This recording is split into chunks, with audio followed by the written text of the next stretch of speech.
Hey, look which one I got. Look what I got. Here, Elizabeth, go choose a pretty color that you like. Welcome to Watch Like a Kid. A podcast where we watch your kid shows so you don't have to. We are your hosts, Diane and Gabriele. So come, be a kid with us.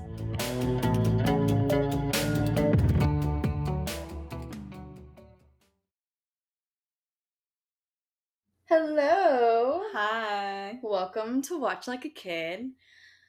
I'm sorry, Gabby, what is this?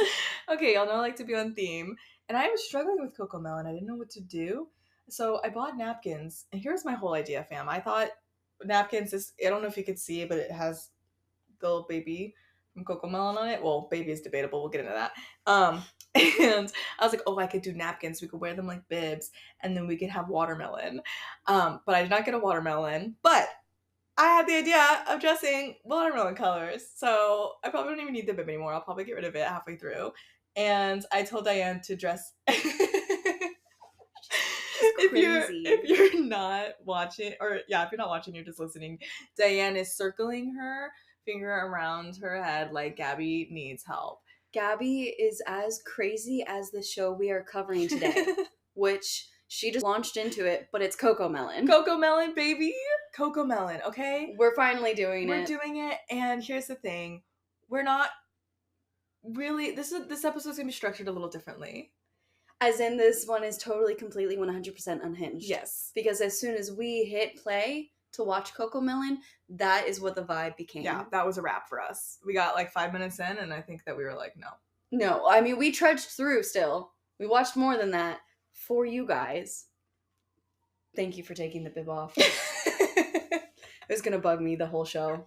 Honestly, I couldn't. But yes, we are trying to dress like little like summery melons. I mean, you've got the pineapple. That's cute. Yeah.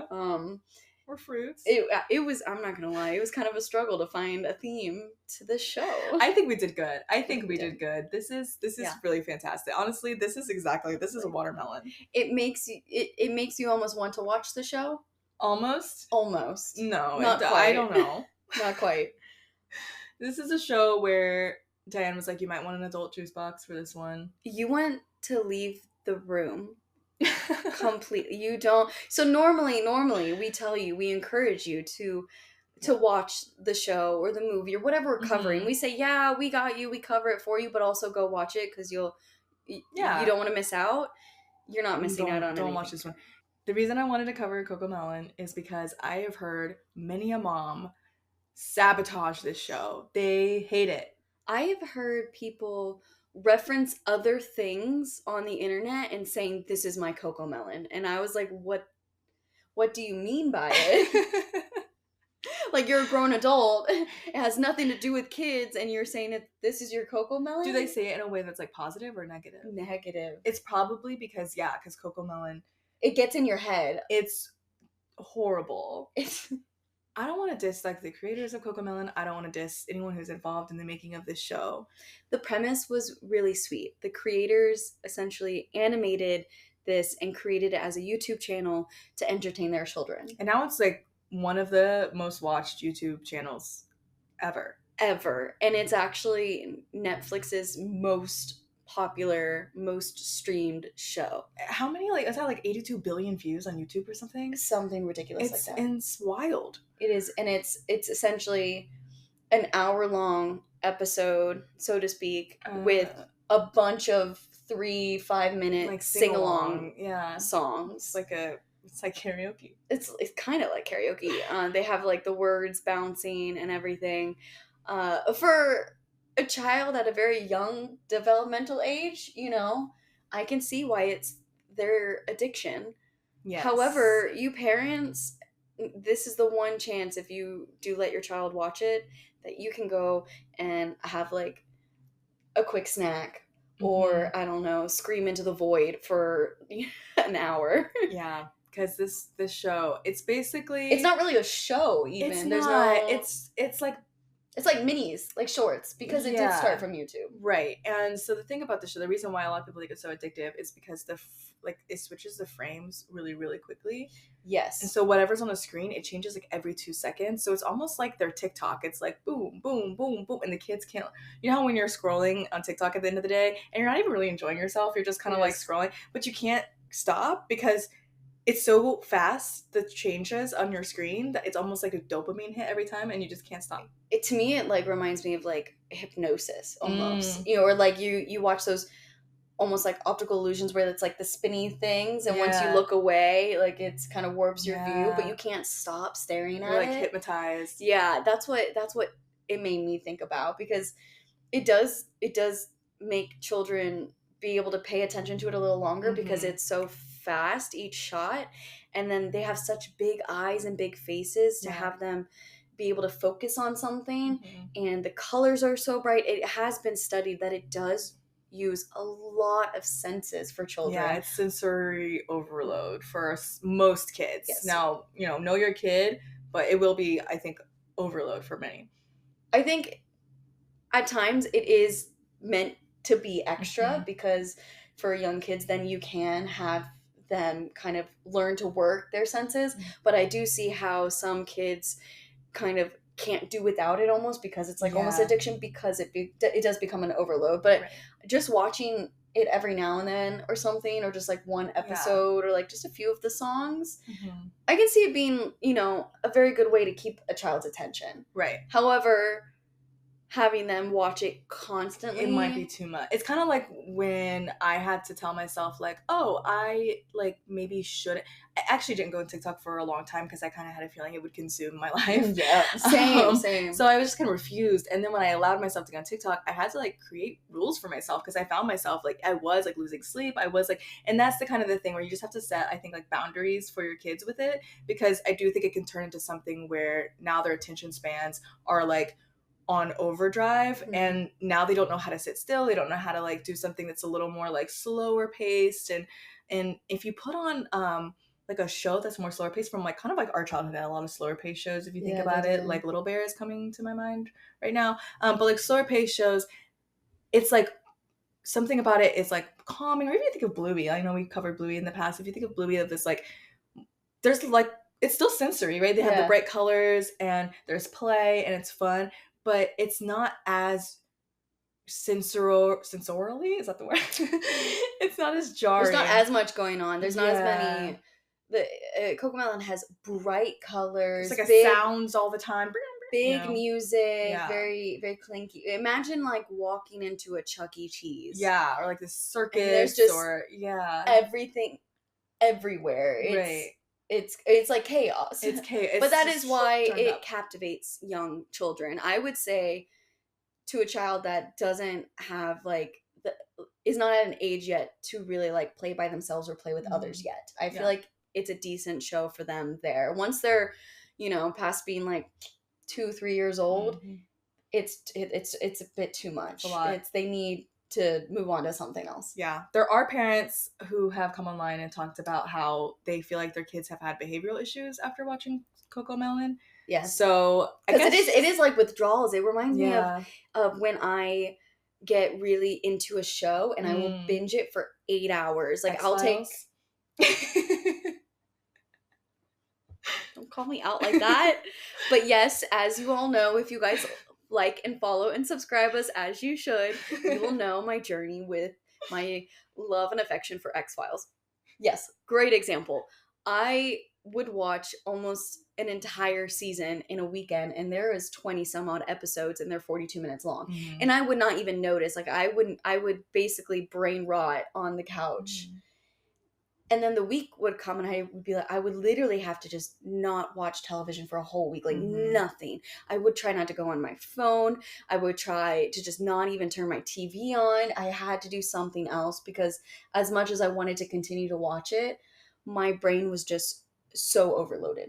I think that it's like we all know what it's like to have some sort of TV screen time addiction. Cocomelon's not the only show that does that for kids. A little too much binging. Yeah. I mean, when I was a kid, like SpongeBob, like the kids would like go off. My sister absolutely hated SpongeBob, and she controlled the remote. So so no SpongeBob for no the Collie SpongeBob, family. no SpongeBob for us. I remember my favorite show growing up was Rugrats, and Rugrats was chill, it was fine, but every once in a while when I would get a little too bratty, my mom would take Rugrats away from me. She'd be like, you can't watch Rugrats because you're acting too much like Angelica.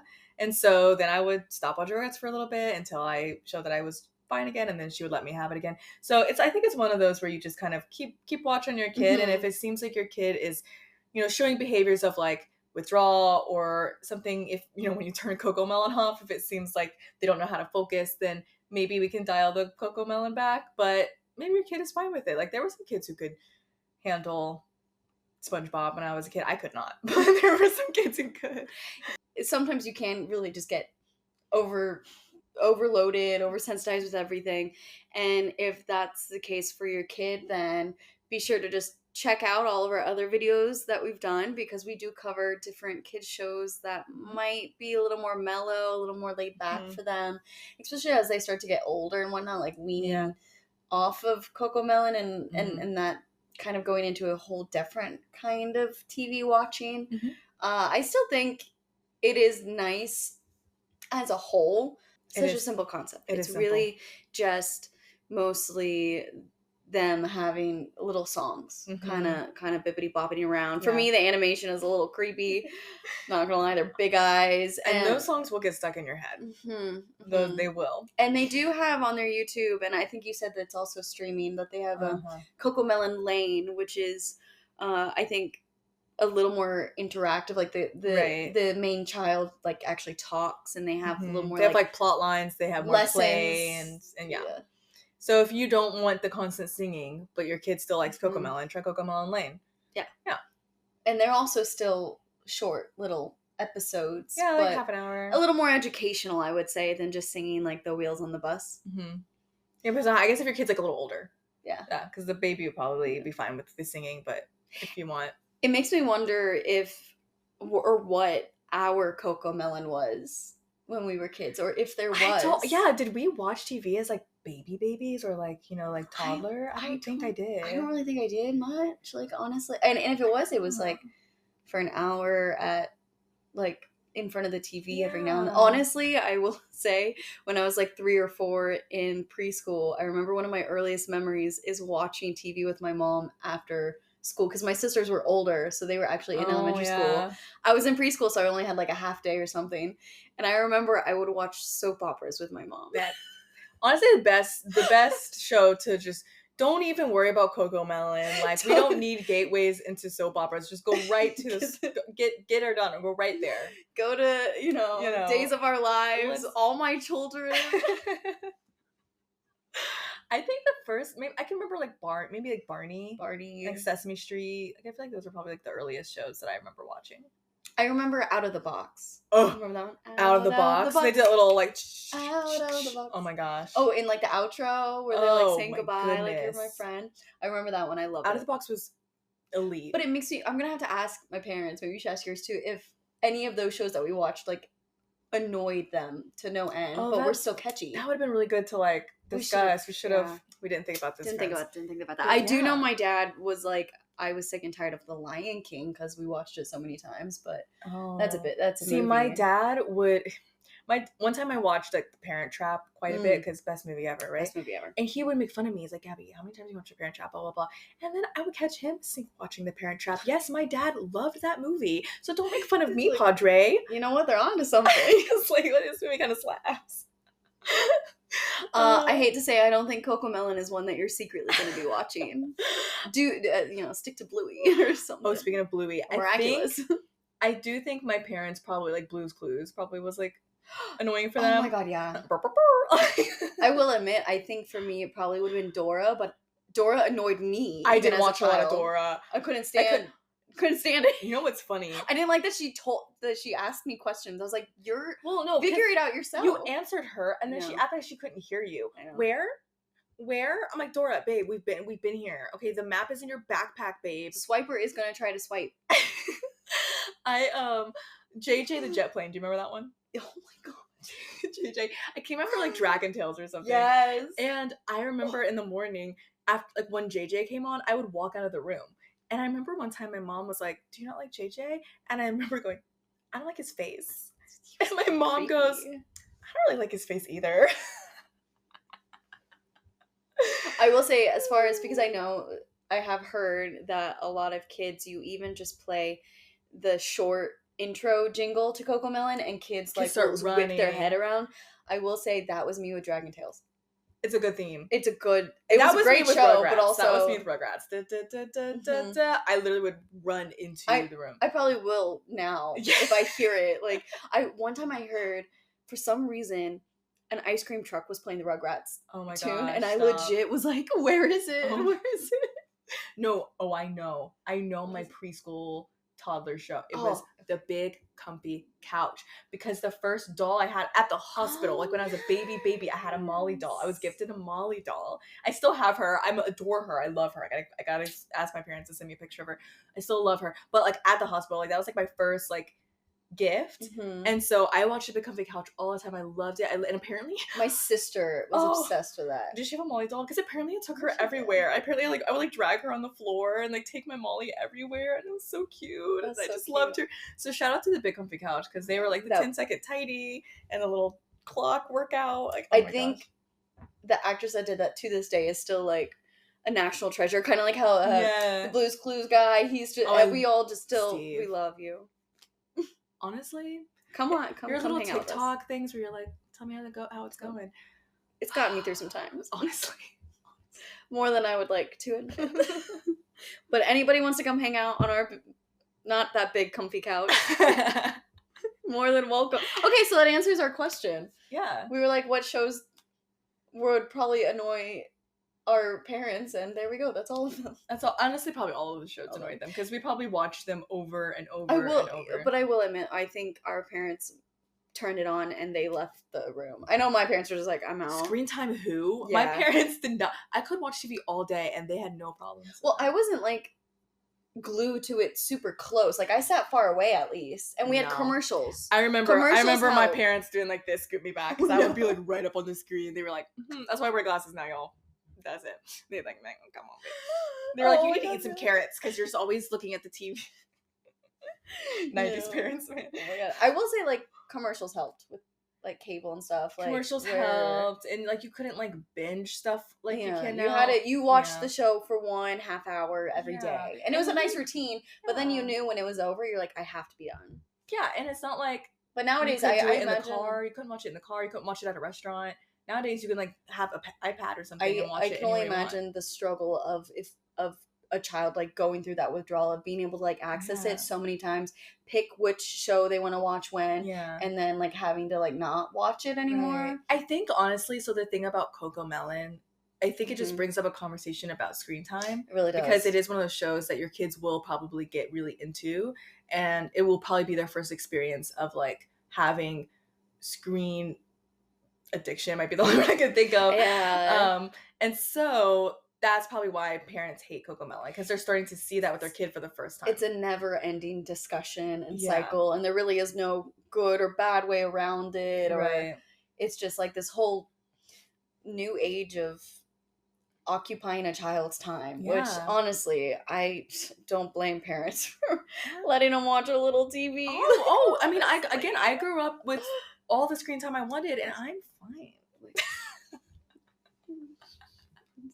I don't know about that. Well, it's because I didn't want SpongeBob. That's why I'm fine. That's true. The kids who watch SpongeBob, y'all are not okay. That's true. In fact, it might actually help. They watch and binge so much as children that they just don't care anymore. Whereas me, I was outside playing all day, so now I'm a homebody. I will be glued to the TV. And I'm the opposite, making up for lost time. Like I can barely finish a movie. Like I have to split it into 3 parts now. I think it's because I just got burnt out. I watched so much TV growing up. I'm making up for lost time, baby. And now I'm like, ooh, let's go outside and take a walk.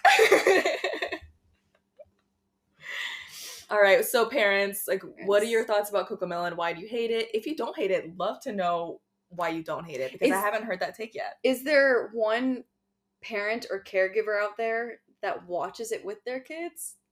the whole 50-minute episode, parents. I gotta know. I gotta know. There's gotta be one of you out there. There's gotta be one. There's gotta What's be. your favorite and least favorite song from Cocomelon? Do you think the baby is actually like Boss Baby, like an actual man? I think it's. Yeah. Are they I've heard that possessed? theory. Are I've they? heard that theory too, that they're possessed, or that there's some sort of demonic crack. It is like watched one and they had the coordinated dance moves, and I was like, this is like hypnotizing, but not in an entertaining way, and like kind of a. It's a little, like, you know. I don't like. Is it a little witchy? Is there like something going on? I don't like it when things are that synchronized. I think now that you're saying that, you reminded me. I know now. The show that annoyed our parents growing up, Teletubbies. It's Teletubbies. It's I don't know how I didn't think about it, because first of all, the creepy sun baby, and then the creepy Teletubbies. Their laugh. Time for Teletime. Unhinged. Okay. Absurd. Okay. And honestly, if you go back and watch that show, there was no point to it. It was psychedelic. It was weird. strange. I still love it with my whole heart, but it was like, what? Who No. cleared this idea? I never loved it. I remember watching Teletubbies. Don't get me wrong, I was mesmerized. Like, my parents probably thought I liked it because I would watch it, but I was mostly watching it like, what is this? But can you imagine watching over an hour of different, a bunch of different Teletubby episodes with no commercial breaks and on an iPad, constant. like a car or something? Oh my gosh. Or like your no. Anyway. Y'all are tell it bye-bye or whatever they say.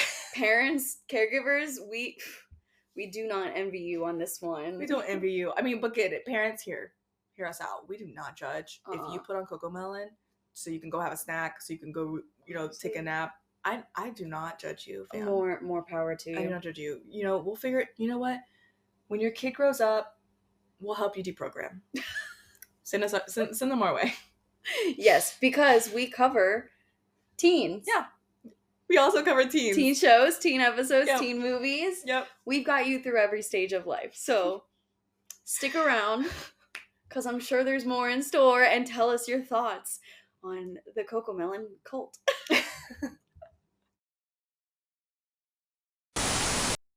That's not a unicorn. That's just a pony with pink hair.